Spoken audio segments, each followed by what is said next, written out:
मध्य प्रदेश की नदी घाटी परियोजनाओं में चलते हैं और उसकी चर्चा करते हैं। और नदी घाटी परियोजनाओं में हम इस लेक्चर में देखेंगे नर्मदा नदी घाटी में जो परियोजनाएं शुरू की गई हैं उनके बारे में। अब देखिए, नर्मदा घाटी परियोजना के बारे में मैं जो कुछ भी डिटेल बताऊंगी वो आपको तभी समझ में आएगा जब आप परियोजनाओं का अर्थ समझो। आखिर ये होती क्या है, ये नदियों पर ये परियोजनाएं बनाई क्यों जाती हैं, और साथ ही साथ आप इसका नाम सुनते होंगे बहुउद्देशीय परियोजनाएं। आखिर ये होती क्या है, तो पहले हम ये समझ लेते हैं। देखिए, परियोजनाएं या बहुउद्देशीय परियोजनाएं ये इसमें करते क्या है ये समझिए। इसके तहत नदियों के जल को एकत्रित कर लिया जाता है। नदियों के जल को एकत्रित करने के बाद उसी को क्या कहते हैं, आप नाम देते हैं डैम या बांध, वही कहलाती हैं परियोजनाएं। नदियों के जल को एकत्रित करने के पश्चात उनका यूज किसका यूज, जल का यूज, जो एकत्रित जल है उसका यूज बहुत सारे उद्देश्यों में किया जाता है।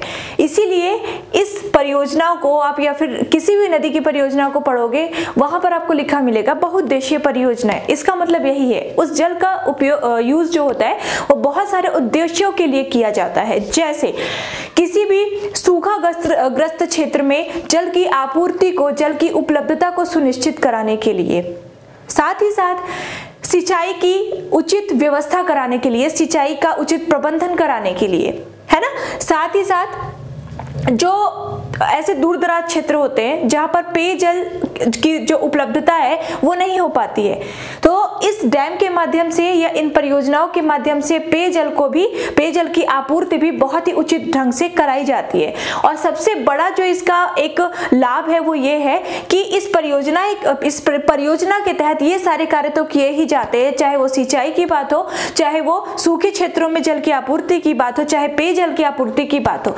इसमें बिजली भी बनाई जाती है, बहुत इंपॉर्टेंट है ये, है ना। बिजली बना करके उस डैम में और बिजली को राज्यों में सप्लाई किया जाता है या क्षेत्रों में, आसपास के क्षेत्रों में सप्लाई किया जाता है। यही अर्थ होता है परियोजना का। बहुउद्देशीय परियोजनाएं इसी कारण से चलाई जाती है ना। चलिए बात करते हैं हम सबसे पहले नर्मदा घाटी परियोजना की। अब ये परियोजनाएं चलाई कहाँ जाएंगी, जहां पर जल होगा, और जल हमेशा कहां पर होता है, समुद्रों में या फिर नदियों में। समुद्रों में तो जाएंगे नहीं, नदियों में ही ये परियोजनाओं की शुरुआत करते हैं। और इनका उद्देश्य मैंने बता दिया क्या, आसपास के, और ये परियोजना जो होती है वो वहीं पर बनाई जाती है जहां पर इन सारी चीजों की कमी हो, जैसे पेयजल की कमी हो, वो क्षेत्र सूखा ग्रस्त क्षेत्र हो, उसके आसपास का क्षेत्र, या फिर वहां पर बिजली की ऐसी अक्सर सबसे ज्यादा जो यूज हो रहा है आजकल वो बिजली बनाने में इन सब का यूज हो रहा है ना। तो मध्य प्रदेश की सभी नदियों में लगभग छोटी बड़ी बहुत सारी परियोजनाएं चलाई जा रही हैं। उनमें से एक प्रमुख है नर्मदा नदी में चलाई जा रही परियोजनाएं, जिन्हें हम यहाँ पर नाम दे रहे हैं नर्मदा घाटी परियोजना या नर्मदा नदी घाटी परियोजना। इसके बारे में हम इस लेक्चर में चर्चा करते हैं। एक मिनट,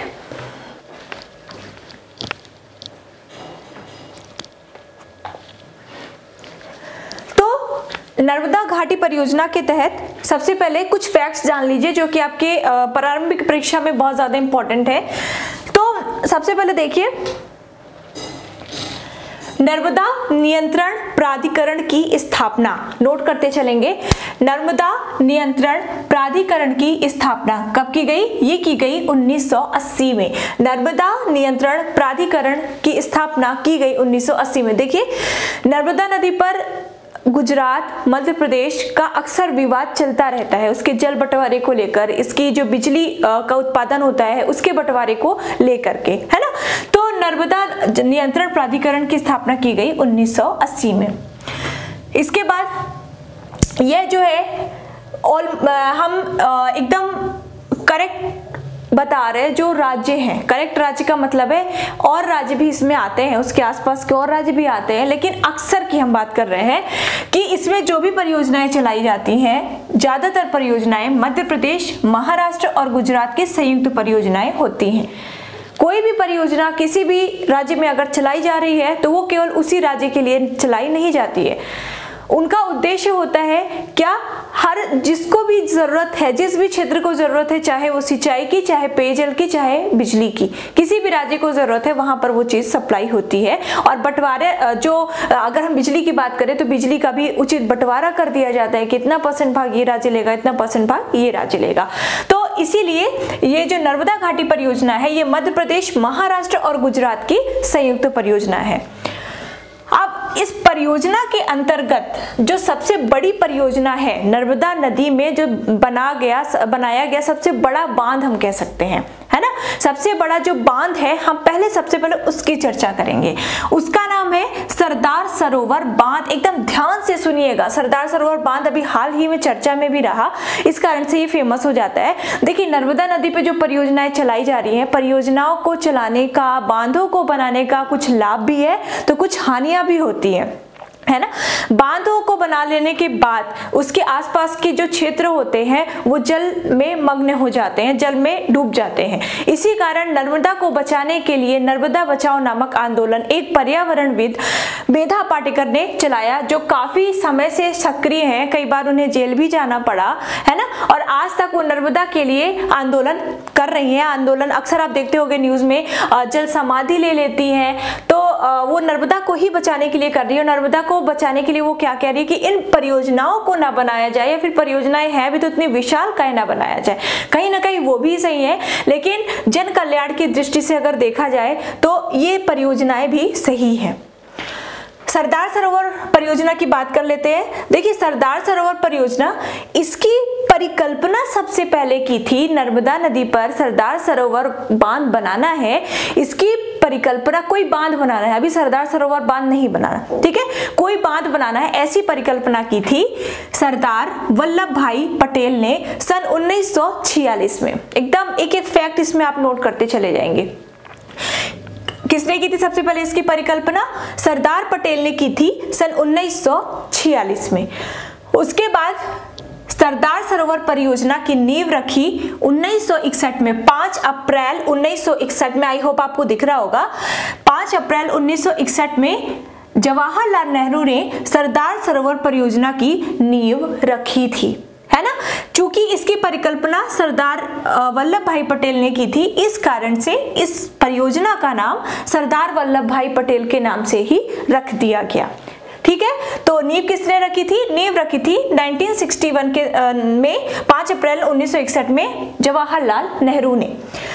इसका कार्य कब प्रारंभ हुआ था? कार्य मतलब बनना कब स्टार्ट हुआ था? ये बनना स्टार्ट हुआ था लगभग 1970 के दशक में। 1961 में इन्होंने नींव तो रख दी, लेकिन कार्य को प्रारंभ करने में टाइम क्यों लगा? यही आंदोलनों की वजह से टाइम लग रहा था, है ना। जो सामाजिक कार्यकर्ता थे, जो पर्यावरणविद थे, उनका ये मानना था कि इस परियोजना से वहां पे आसपास रहने वाले जीव जंतुओं, साथ ही साथ वहां पे जो आदिवासी या जनजाति निवास करती है और जो भी लोग हैं, जो क्षेत्र है, वो जलमग्न हो जाएगा, इससे लोगों को हानि पहुंचेगी। इस वजह से काफी सारे आंदोलन हुए। तो इसका कार्य प्रारंभ हुआ था 1970 के दशक से, ठीक है। और ये स्थित कहाँ है? सरदार सरोवर परियोजना है गुजरात में, भड़ौच के पास एक केवड़िया, है ना। केवड़िया नामक स्थान पर सरदार सरोवर परियोजना जो है वो बनाई गई है। अब देखिए, इसकी ऊंचाई मोस्ट इंपॉर्टेंट है। देखिए, पहले इसकी ऊंचाई कम थी, उसके बाद इसकी ऊंचाई बढ़ाने के लिए सरकार ने एक आदेश जारी किया, और ऊंचाई बढ़ाने के विरोध में ही नर्मदा बचाओ आंदोलन की जो नेता रही है मेधा पाटेकर, वो और भी अधिक सक्रिय हो गई, लेकिन अंततः उनकी बात को नहीं माना गया और सरदार जो सरोवर परियोजना है, इसका जो डैम है, उसकी ऊंचाई को बढ़ा दी गई है। अभी पिछले साल का मतलब है 17 सितंबर 2017 को नरेंद्र मोदी जी ने इसका उद्घाटन किया था, ठीक है। तो इसकी ऊंचाई, अब हम प्रेजेंट टाइम की बात कर रहे हैं, इसकी ऊंचाई है अभी 138 मीटर। 138 मीटर में अगर आप सरदार सरोवर परियोजना की नींव को भी मिला देंगे तो ये ऊंचाई हो जाएगी 163 मीटर, 163 मीटर, 163 मीटर, है ना। तो अगर 163 मीटर ऑप्शन में आता है तो आप ये सही करेंगे, और अगर 138 मीटर आता है तो आप ये सही करेंगे, ठीक है। तो ये हो गई ऊंचाई की बात। अब जो सरदार सरोवर परियोजना है, जो ये बांध बनाया गया है, इसमें 30 दरवाजे हैं। इस बांध में 30 दरवाजे बनाए गए हैं और कहा जाता है कि हर दरवाजे को खोलने के लिए 1 घंटे का समय लगता है, क्योंकि बहुत ही बड़ी परियोजना है ये, है ना, बहुत बड़ा बांध है। तो हर दरवाजे को खोलने में लगभग 1 घंटे का समय लगता है एक दरवाजे को खोलने में। और ऐसा कहा जाता है कि इसमें इतना ज्यादा कंक्रीट का उपयोग किया गया है, इतनी बड़ी मात्रा में किया गया है, ये तो थोड़ा अतिशयोक्तिपूर्ण वाक्य है कि अगर हम भूमि से लेकर के चंद्रमा तक सीढ़ियां बनाते चले तो उस कंक्रीट से सीढ़ियां बन जाएंगी, यहाँ से लेके चंद्रमा तक की सीढ़ियां। इतना ज्यादा कंक्रीट का यहाँ पर इस्तेमाल किया गया, इतना नहीं किया है, ये अतिशयोक्ति है, लेकिन यहाँ पर कुल मिला के कंक्रीट काफी मात्रा में यहाँ पर कंक्रीट का यूज किया गया है। दुनिया का दूसरा, याद रखना है, दुनिया का दूसरा और भारत का पहला बड़ा बांध है। दुनिया का दूसरा और भारत का पहला बड़ा। अब आप सोच रहे होंगे कि हम भाखड़ा नांगल भी पढ़ते हैं, हम ये महानदी पर बना हुआ जो बांध है हीराकुंड बांध उसे भी बड़ा पढ़ते हैं, टिहरी बांध उसे भी बड़ा पढ़ते हैं। अब आप कंफ्यूज हो गए होंगे कि इन सारे बांधों में कौन सा बड़ा है, आखिर जिसको पढ़ो उसी में बड़ा लिखा होता है। तो आप एक शब्द पे हमेशा ध्यान दिया करो, बड़ा, ऊंचा, लंबा, है ना, बड़ा, ऊंचा, लंबा, इन सब में डिफरेंस होता है। भारत का सबसे बड़ा बांध, बड़ा याद रखिएगा, भारत का सबसे बड़ा बांध है सरदार सरोवर बांध। भारत का सबसे ऊंचा बांध है टिहरी बांध। भारत का सबसे ऊंचा बांध है टिहरी बांध, जो कि उत्तराखंड में है। भागीरथी और भिलांगना के संगम पर ये बनाया गया है। और भारत का सबसे लंबा बांध है हीराकुंड बांध, जो कि महानदी पर बनाया गया है। क्या समझा आपने? भारत का सबसे बड़ा बांध है सरदार सरोवर बांध, भारत का सबसे ऊंचा बांध है टिहरी बांध, जो कि उत्तराखंड में है, और भारत का सबसे लंबा बांध है, देखिए, बड़ा, ऊंचा और लंबा, डिफरेंस हुआ ना। और भारत का सबसे लंबा बांध है हीराकुंड बांध, जो कि महानदी पर बनाया गया है। जो भाखड़ा नांगल बांध है वो भारत का सबसे बड़ा गुरुत्वीय बांध है। भाखड़ा नांगल बांध भारत का सबसे बड़ा गुरुत्वीय बांध है। तो अब तो कंफ्यूजन नहीं होंगे ना, आप नोट कर लीजिए कहीं पर और हमेशा माइंड में बिठा के रखना।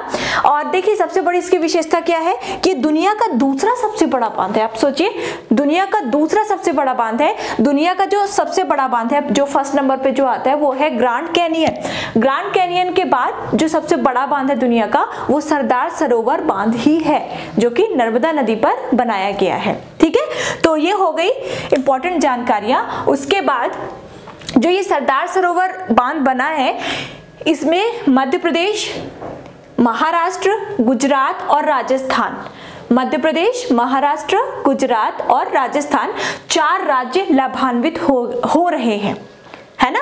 याद रखना है 4, 3 नहीं, 4 राजस्थान को भी इंक्लूड किया गया है।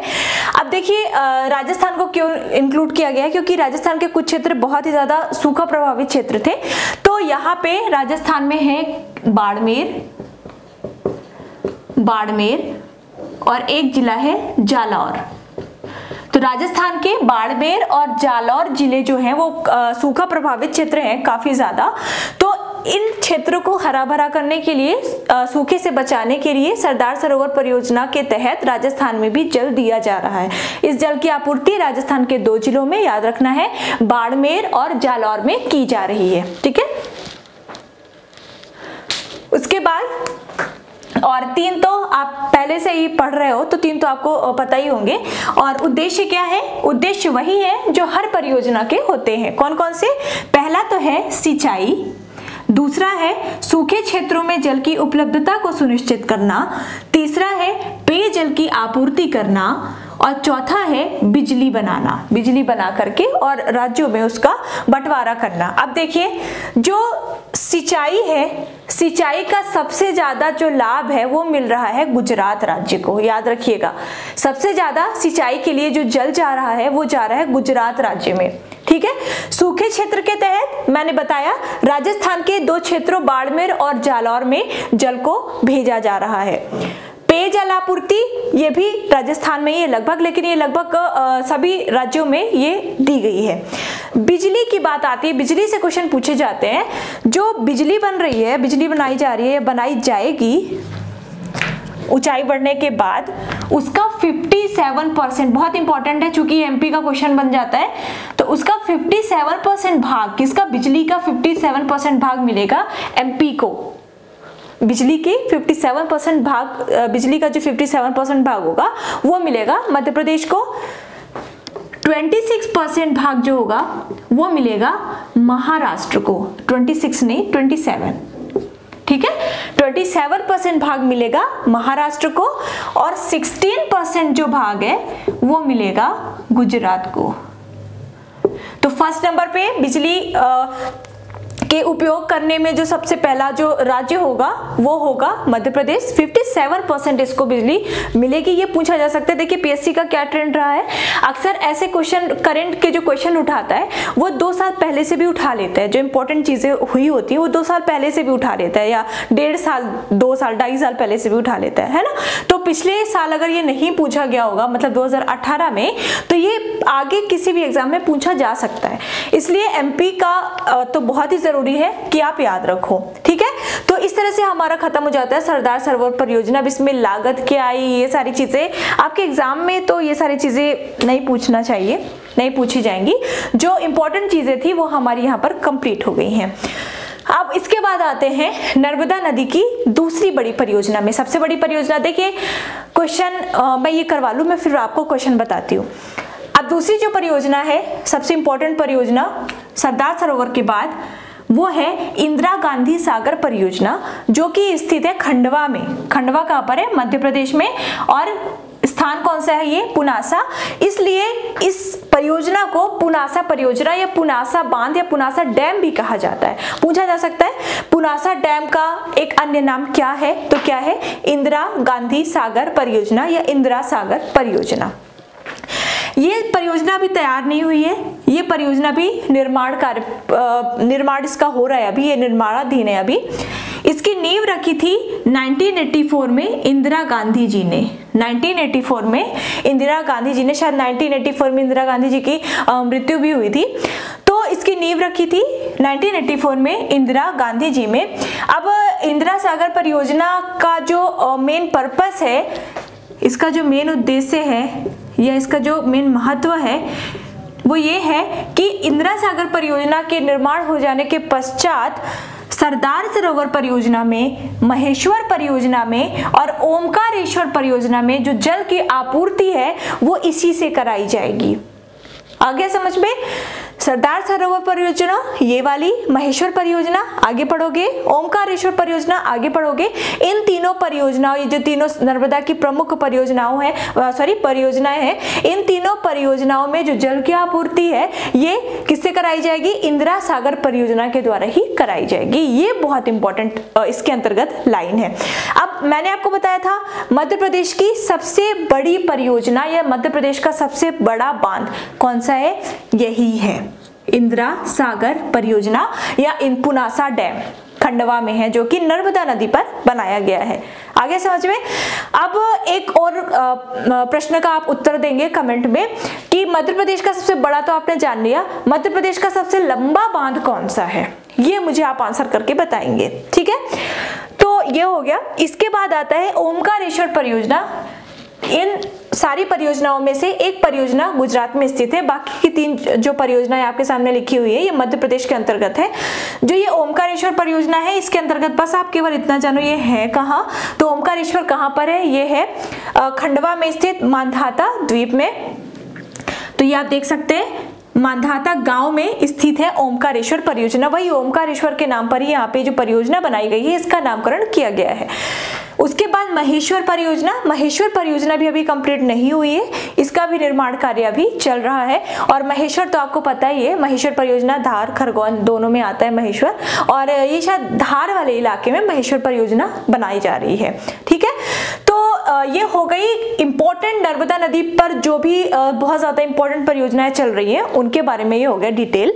और देखिए अगर पूछता है नर्मदा नदी पर, नर्मदा नदी तो मैंने बताया था ना, मैंने बोला था ना कि मैं कुछ क्वेश्चंस बताऊंगी अभी, तो उस क्वेश्चन में आते हैं।